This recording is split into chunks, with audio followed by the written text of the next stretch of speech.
Адам ата-анадан туғанда есті болмайды. Естіп, көріп, ұстап, татып ескерсе, дүниедегі жақсы жаманда таниды дағы, сондайдан білгені, көргені көп болған адам білімді болады.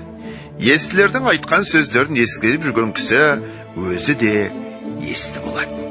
Әрбір естілік жеке өзі іске жарамайды. Сол естілерден есіп білген жақсы нәрселерін ескерсе, жаман дегеннен сақтанса, сонда іске жарайды. Соны адам десе де болады.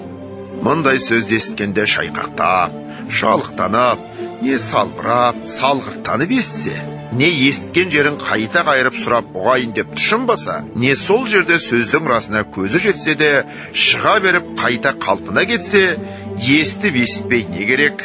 Осындай сөз танымайтұғын елге сөз айтқанша, өзіңді танитұғын шошқаны баққан жақсы деп бір хакім айтқан екен. Сол секілді сөз болады.